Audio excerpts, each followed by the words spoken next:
अध्याय 17. श्री गुरुदेव दत्त. श्री स्वामी समर्थ.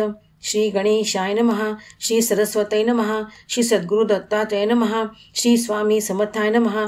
त्या मंगळवेढ्याचे अरण्यात स्वामी गुरुदेव दत्तावधूत कंटकशय्येवरी आनंदात बहुडती निर्भय स्थितीने मंगळवेढ्याचा राहणार बसाप्पा नामे तैलकार त्याने मार्गी जाता कंटकावर यतित निद्रिस पाहिले. हे साधू पुरुष कोणीतरी किंवा असती अवतारी.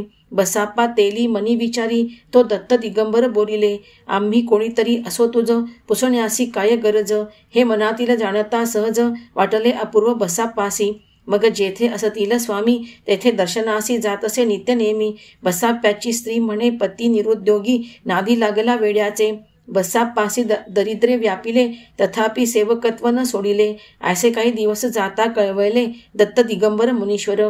काटवण ग्रामीचे काननी बसाप्पासह दिगंबर मुनी फिरता विलोकिले अस्तमानी सर्प अपार भयंकर. बसाप्पा होत भय व्याकुळ समर्थ म्हणती येई रे जवळ. यातुनी लागेल तितुके पुष्कळ घ्यावे निसंशय निर्भये. मग एक सर्प बसाप्पाने वस्त्री गुंडाळूनी घेतला त्वरेने. यतिद्र आज्ञापिती आता जाणे गृहा लागी सत्वर. समर्थांचे आज्ञानुसार बसाप्पा केला गृही सत्वर. देखोनी स्त्री पुत्रांशी आनंद थोर म्हणती धन्य भेटी झाली. कक्षेतील वस्तुगुप्त श्रीपुत्रांशी दाविता बावन कशी सुवर्ण लखलखित पाहुणी हर्षित झाली. मग स्त्री पुरुषे दुसरे दिवशी गेली दिगंबरेश्वरच्या दर्शनासी. समर्थ म्हणती गृहस्थाश्रमासी भोगुनी पावाल सायुज्य. ऐसा परमेश्वर दत्त दिगंबर सामर्थ्यातिशय निरंतर. संपूर्ण लोकांशी अत्यंत सुखकर अखंड भरला चराचरी. ज्याचे कृपे मंगळ वेढ्याचा तंतुवाय म्हणजे कोष्टी जातीचा. दरिद्री केवळ उदरपूर्तीचा अभाव नित्य पडे जयासी. तो तंतुक नित्य येऊनी यती दर्शन करी शुद्ध भावे करून. ऐसा क्रमे गत झाले स्वल्पदिन तो अत्रिनंदन कळवले. स्वप्नी दृष्टांत दाविती कोष्ट्यासी तव पिता पंढरीस पावला पंचत्वासी. त्याने पूर्वी संपादिले धनासी व्यापार करुनी पुष्कळ. तुझ्या नांदत्या गृहाचे परसद्वारी तुळशी वृंदावना माझारी. ते धन ठेविले गृह्य प्रकारी खडून घ्यावे निर्भये. या प्रकारे प्रत्यक्ष वधूते स्वप्नी दाविले स्वार्थ दृष्टांताते. जागृत होऊनी त्या कोष्ट्याते आश्चर्य वाटले विलक्षण. मग मुनीश्वराकडे जाऊन नमुनी स्वप्न केले निवेदन. समर्थ म्हणती सत्य आमुचे वचन धनसुख संपन्न होशील रे. नंतर गुप्त रीती खनन क्रिया करुनी काढिले पुष्कळ द्रव्या. समर्थ दया प्राप्त भाग्योदया सुखी झाला तंतुवाय. त्या मंगळवेढ्याचा शूद्र एक त्याची स्त्री सती असे सात्विक. उभयतांचे वय 500 वर्षाधिक वृद्धावस्थेतच पावलेली. पोटी निपजले नसे पुत्र संतान जेणे सर्वदा उग्निग्न मन. दिगंबर मुनीसी वनातरी शोधून घालिती लोटांगण उभयता. या प्रकारे नित्य दर्शनक्रम हृदयी ध्याती योगीजन विश्राम. परमात्मा परब्रह्म परधाम शुद्ध भक्तीने अर्चिती. जाणूनशी पुरुषांचा शुद्ध भाव प्रसन्न होऊनशी गुरु दत्तदेव. म्हणती सन्मुख वृक्षाचे शिरस नाव तयाचा डिंक शुभ्र असे. तो शुभ्र डिंक शर्करायुक्त भक्षण करिगे शूद्रे अतृप्त. आज्ञानुसार तात्काळ ती भक्षित. त्यात रजनी गर्भवती राहे.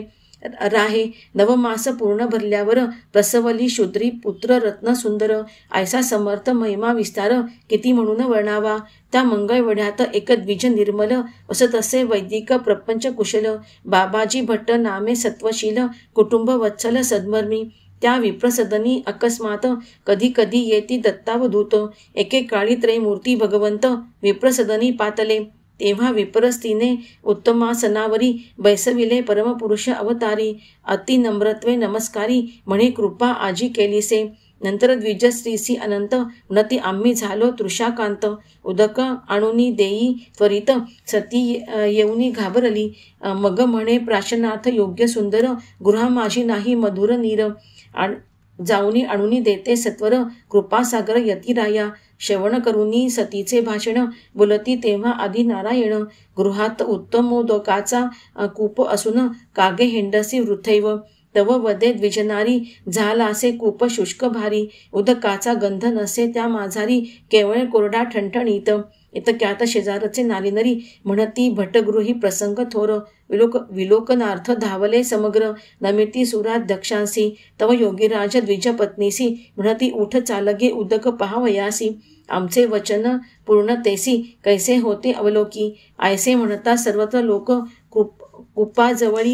कृपाजवळी गेले सकौतुक बहुदिनापासूनचे नसे उदक कूप केवळ कोरडा असे तव श्री गुरुदेव दत्त दिगंबर कृपा समीप लघुशंका करुनी थोर आज्ञापिती घटासी बांधुनी दोर सोडा सत्वर कूपामध्ये मग कुंभासी रज्जू बांधून दिगंबरेश्वराचा जय जयकार गर्जून सतीने गुरुपदी विश्वास ठेवून कुपी कुंभ सोडिला कृपा माझी द्विजस्त्री पाहे तो उदक पूर्ण भरले आहे उत्तम मधुरोदक लवलाहे काढिले साह्य प्रभूंच्या श्री गुरुलीलेचा अत्यंत भूत प्रताप पाहुनी जन विस्मित हर्षरूप इतुक्यात बाबाजी भट्ट समीप यवनी कुपोदक पाहे यतीसी लोटांगण घाली वारंवार म्हणे जय श्री गुरुदेव दत्त दिगंबर त्रैमूर्तीचा धरुनी पूर्णावतार उपकार करीसी जगावरी करमय गोशाचे राहणार यशवंतराव महादेव भोसेकर जे पुढे देव मामलतदार या नामे प्रसिद्ध झाले तेही मंगळवेढ्यास काही दिवस दिगंबरेश्वराच्या होते सेवेस स्वामी समर्थ असता मंगळवेढ्यास विशेषपणे अवतार कृत्यास करीत मंगळवेढ्याजवळील ग्राम पंढरी बेगमपूर चळ आंबे नाम इत्यादी ग्रामी दिगंबर आत्माराम फिरती निष्काम जगतविता चळ आंब्यास एकेकाळी दत्त दिगंबर गुरुराज माऊली रामदासी बुवांचे मठात बैसली भोजन आटोपुनी स्वच्छंदे तो यतिरायासी लागली झोप मग मठद्वारासी लावणी कुलूप रामदासी बुवा गेले गुपचूप निज कार्यार्थ बाहेर नंतर योगीराज झाले जागृत देखिले मठद्वार निरुद्वित कुलूप लावणी किल्ली खिशात घेऊनी गेले बुवा ते संपूर्ण योगांत तत्वे सिद्धी सहित अंगी वसती नित्यत्वे माया विशिष्ट परमात्मा विशुद्ध तत्वे अस्ति भाती प्रिय रूपत्वे व्यापक ते आपल्या योग लीलेने क्षणात बैसले जाऊन भीमेच्या वाळवंटात अवलोकिले हे निश्चित कळले रामदासी बुवासी मग म्हणती दिगंबर मुनी मठात निद्रित इतर कोणी असेल वाळवंटात मी स्वस्ते करुनी मठद्वार सरुद्धित कुलूप लावून निघालो किल्ली आहे माझेच जवळ मग संगे लोकांचे घेऊनी ताकाळ मठद्वार उघडिले उतावेळ रामदासी बुवांनी मठी मुळीच नाहीत दिगंबर मग बुवा झाले गलितांकार तेव्हा परशुराम भट्ट गोरे उत्तर देती रामदासी बुवा ते हे यती साक्षात परमेश्वर वेद वेदांग पारंगत योग सिद्धेश्वर तुम्ही साधू म्हणविता आपणासी परंतु संशय विपरीत नांदती मानसी मंगळवेढ्यास 12 संवत्सर आरोग्य सुखद परेश परमोदार राहिले असती दत्त दिगंबर श्री सद्गुरुवर्य स्वामीराज चोखा मिळातील एक अत्यंत दिगंबर कृपे पावला साधुत्व सहज दुसरा उद्धरीला भ्रष्ट द्विज तिसरा म्लेच्छ सिद्ध झाला अरण्यात पडलेले मृतश्वान तयासी करून संजीवन परोपरी प्रेमे प्रबोधून निजभक्त केला तेदवा हे श्वान नृजन्म पावनी पुढती भक्तिज्ञान सहित तीव्र विरक्ती संपादुनी परमागती मोक्ष स्थितीत प्राप्त झाले ऐसी श्री गुरु समर्थांची लीला अगम्य अर्थक देवाधिकाला भवानवी तारक सर्वत्राला इति सप्तदशोमोऽध्याय समाप्तः। श्री स्वामी समर्थ, श्री स्वामी समर्थ, श्री स्वामी समर्थ।